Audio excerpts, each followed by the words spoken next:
Good morning. Today, I would like to share a couple of topics that are near and dear to everyone's heart, and that is, what is life and what is death? So in one of my previous videos, I stated that I had children and they went away. They did go away. And it was because I died and I went away. And so they were systematically over time removed.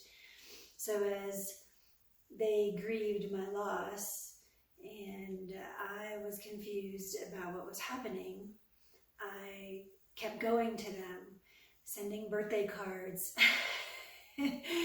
Christmas cards, calling until the numbers were changed, going to where they lived, and they were never there. It was almost like a mirage, the house that they lived in, and it was like an energy mirage. And I kept doing that for years, and then finally God just directed me away from that. And so what is life and what is death? If as a person who has died, a spirit, still clinging to a former life, what is life? Life is like the song, row, row, row your boat gently down the stream. Merrily, merrily, merrily, merrily, life is but a dream. It really is like a holographic dream. And when you're in it every single day, you are a spirit experiencing a physical incarnation. However, when you look back, if you don't take pictures or take videos, your memory fades like a dream. Like when you go to sleep at night and you dream, that's just another dimension of your subconscious life. So your awake consciousness is multidimensional. And if you notice, you graduate from college and you go back home and your parents seem a little different. Not just older, but maybe their interests have changed. And it's because you have changed and you have projected that change into your environment, and what no longer suits your environment diminishes or goes away. So life is a very special state of dream. When you go to sleep at night and you dream, that is another dimension of consciousness. You can't access your dreams. Some people over time will learn to access their dreams or even experience lucid dreaming, where you are interacting in your dream and then you wake up in the morning and you're like, oh gosh, I thought that was so real. It was a dream, but it was real. It was just on a different level of consciousness. It was taking place in your dream state, which is access to your subconscious. Wow, that's a mouthful, isn't it? It's huge. But for some people who have been studying self-analyzation and dream research and all that, it might help to clarify what life is. So you are living your life and you get hurt, and your physical body gets hurt somehow, some way. You do experience that physical pain, but you heal from that. So you are a spiritual being experiencing a physical incarnation, but even as a physical incarnated spirit, you still have access to other levels of your own consciousness. It's like the dimensions of the cosmos. It's multi-layered, up and down. And your consciousness is also multidimensional. As a normal human being, you primarily only function on the very low C frequency of consciousness. But as you elevate in your spiritual evolution, you will elevate all the way up through beta and meta consciousness to where even your subconscious is active in your everyday life. And that's what happens when you awaken Kundalini. Your subconscious and your awake conscious and your dream conscious and your sleep consciousness, all of it is active all the time. They're not separate. Yes, you do go to sleep at night. Yes, I sleep at night. However, I almost never dream anymore.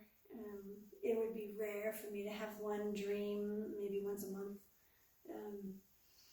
And that's usually divine showing me something that's going to come or has the potential of coming. So when I speak of potential, when you are born into a physical body, you are given very specific personality traits. And based upon those personality traits, pre-designed by God, the Ineffable One, your experiences will unfold in life.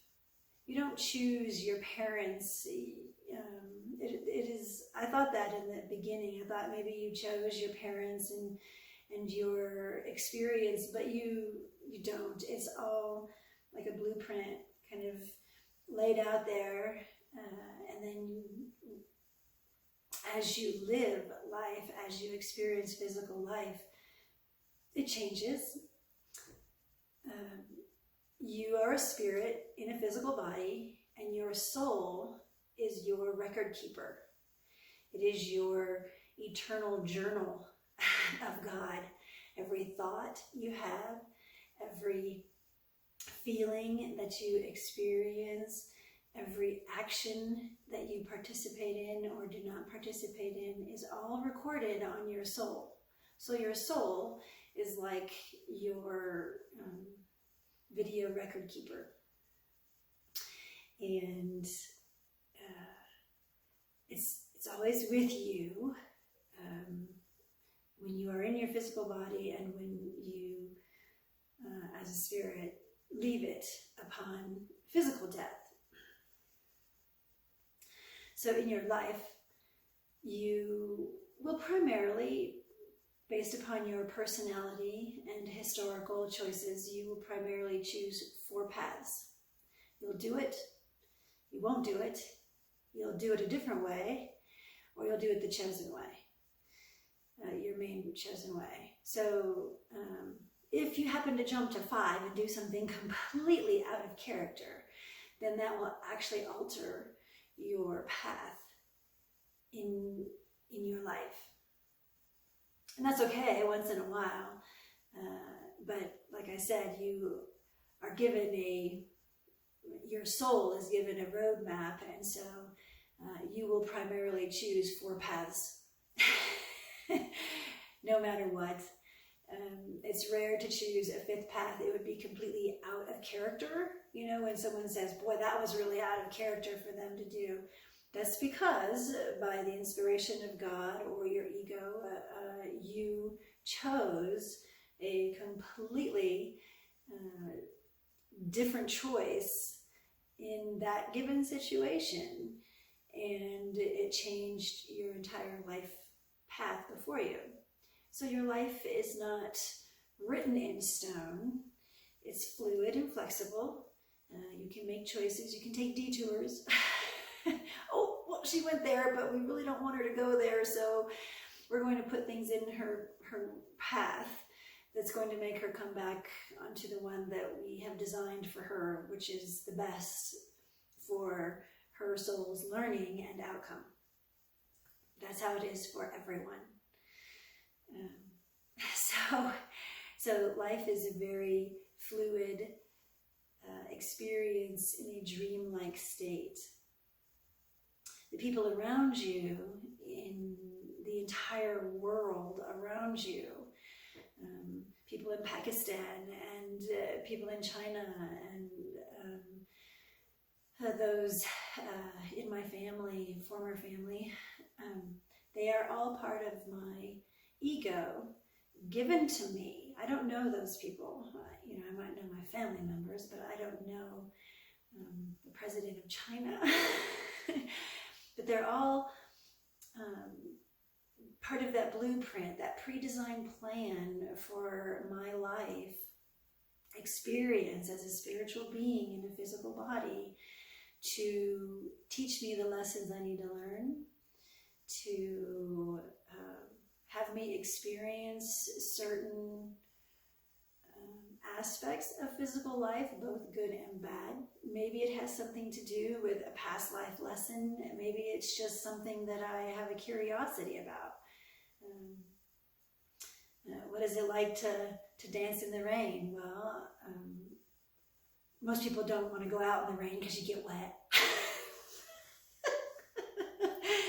However, sometimes it's very liberating to go out in the rain and dance around and express yourself freely and get wet. You can come in and dry off and shower and change clothes and all of that. But those are part of the physical human experience. So you are a spirit having a physical experience, and your soul is the record keeper of everything that happens in your physical experience from every incarnation in life that you have ever had. You can't remember when you were Moses's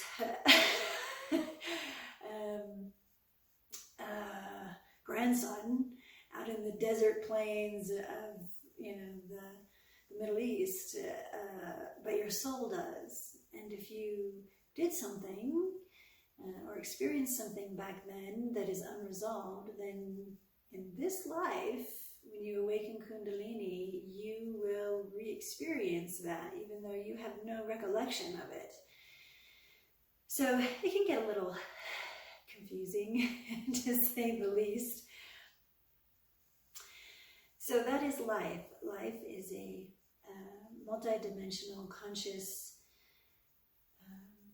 experience of your spirit in a physical body, in a dreamlike state of very low frequency awareness.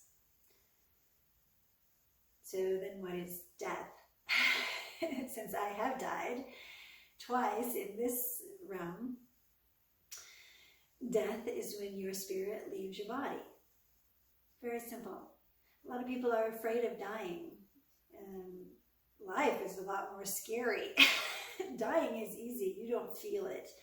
If you're in a mass car crash, you don't feel it. Your spirit leaves your body and you exit the scene and you continue on. Excuse me, you may float up the gold cord to heaven, and that's so wonderful. Oh gosh, it's the most sublime, peaceful experience. It's like being cradled and you just rock back and forth as your spirit leaves your body and you elevate up. Oh goodness, it is the most tranquil experience ever. There's nothing to be afraid of.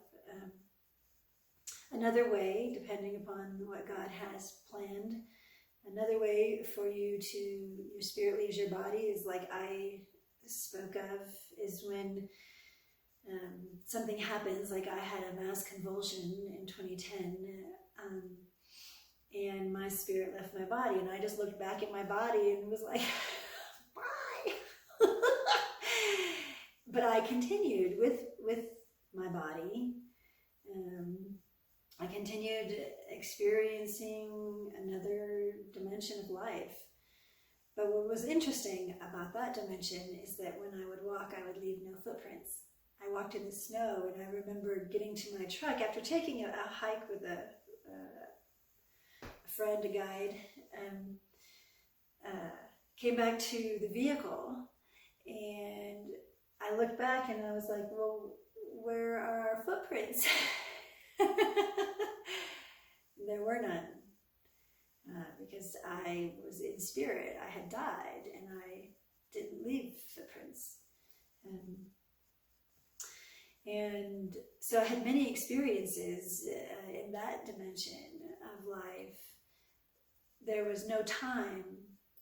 There was day and night, but there was no time. I didn't look at the clock. I had no idea what was happening in the world. What else? Well, I had no temperature per se. Like, I remember it was like 52 degrees. I was in a camper traveling and camping. It was like 52 degrees, and my friend was in, like, you know, kind of a winter hat and bundled up in like thermal underwear, and I was sitting there in shorts and short sleeves, and I was not cold at all. And I remember making the comment, like, why are you so cold? And he said, well, it's 52 degrees in here. And I'm like, oh. So in spirit, you have no temperature, you have no sensory perception like you do in a human body.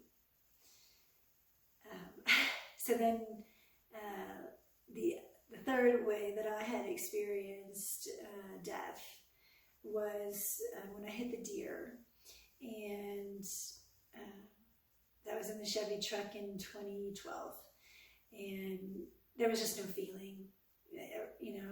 There was no screeching of the tires when the car was crashing. There was no bang of hitting the deer and the crunching of the hood of my vehicle that smashed in, blew up the radiator.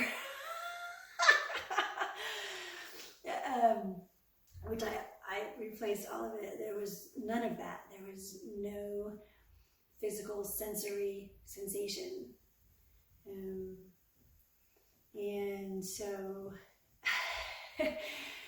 it was shown to me, like I said, that I was going of the gold cord, and that was my profound transitional connect to God and Jesus. An absolute connection at that point. So, so when you die, you don't feel it, even if you're in a massive car crash and your body's mangled. You are removed from that, and you just continue on. Like I said, I was crying because I hit the deer, and I was so sad for hitting the deer. And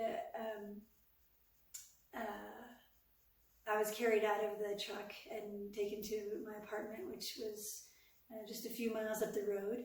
And then life just continued. A couple days later, towed the truck. Had to buy a new hood and a new radiator and all kinds of stuff in it. It's just a continuum of where you are. So there's nothing to be afraid of in death. There's no pain in death. Your body, the nerves may twitch and all of that as your spirit leaves it and it's shutting down, but you're not there. You don't experience any of that. You exit it. But you do continue on with your body. So life is like a dream. Everything that you experience in life, you will re-experience when you die. Maybe to a lesser degree or in a different manner, but you will re-experience that, especially if it had any kind of a profound emotional impact on you. And death is just simply your spirit taking your soul with it, because your soul is your record keeper. It's like your eternal journal. Exits your body, and you feel nothing. So it's important for those living to let go of those who die, so that, like I was saying at the beginning of the video, they don't cling to you. I was trying to, for years, I was trying to connect with my children. And in order for God to remove them from me, He made them mean to me, or simply remove the contact. Like, I would contact where they lived and they had moved. There was no forwarding address. I contacted their jobs and they'd never heard of them before. So they will just systematically be removed. So when I say, when you awaken Kundalini, you will die to everyone you have ever known, regardless of their age. It's true. They will be removed from you completely, so that God's will unfold in your life, in your new life, in your transition to a new life.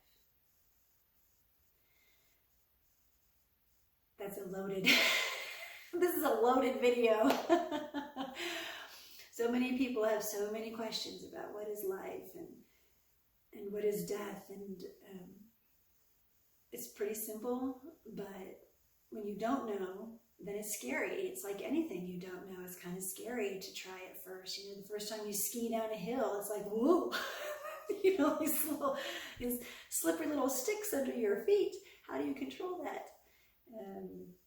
Your ego wants to control it, but you have to learn how to control it. And so I am teaching you about life and death.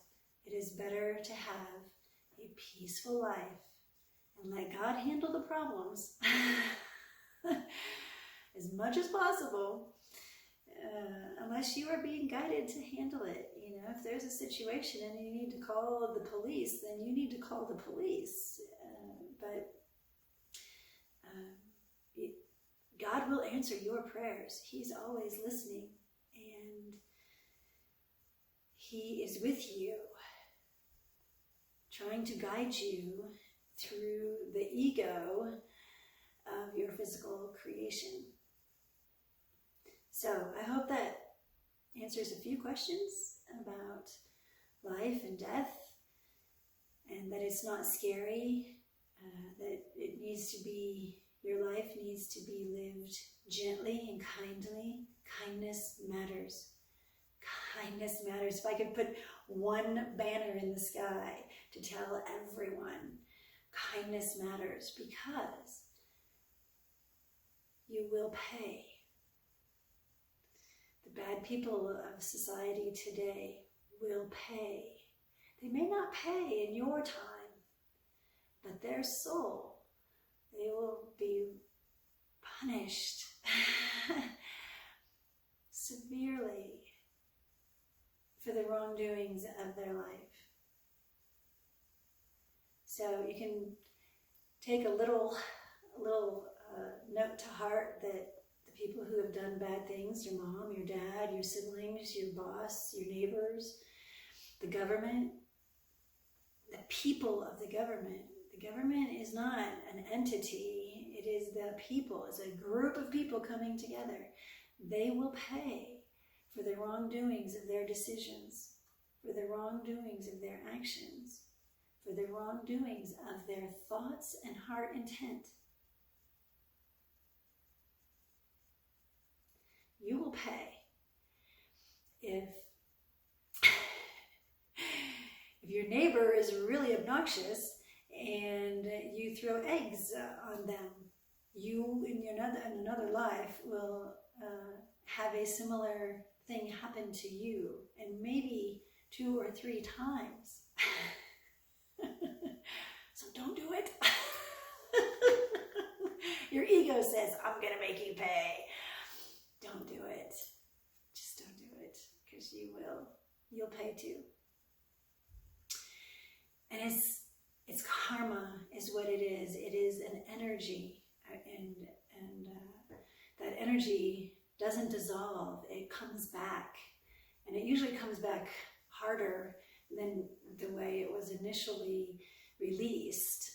So your thoughts are energy. Your feelings of great love and great joy are energy. And great joy in this realm, and I believe in the natural world, is offset by great sorrow, great negative.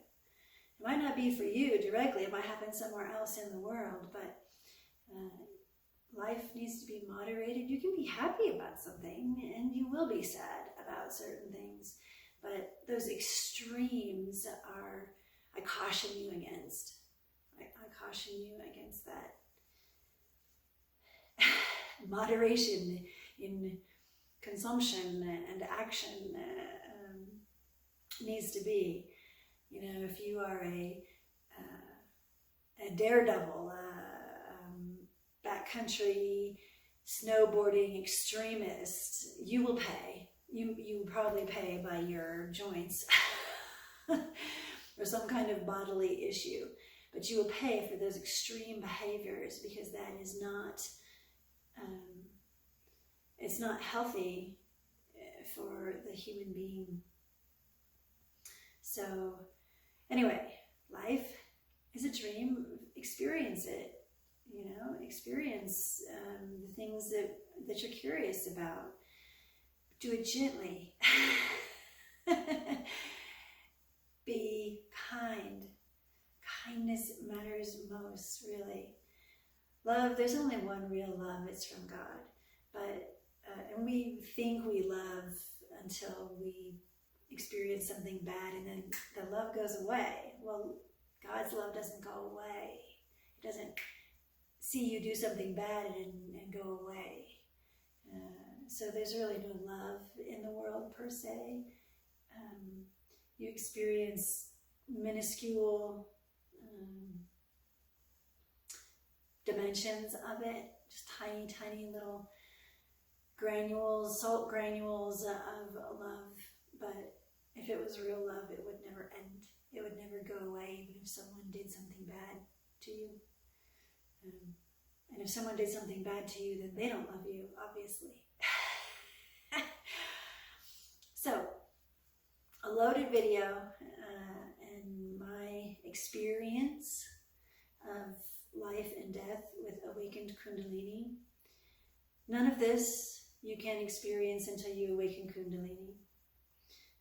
You may have an out-of-body experience as your spirit moves about, especially in your sleeping dream state. But the profound changes you can only realize and see and experience with awakened Kundalini. I hope that clarifies a little bit and gives you some peace about life and death. And I hope you have a beautiful day.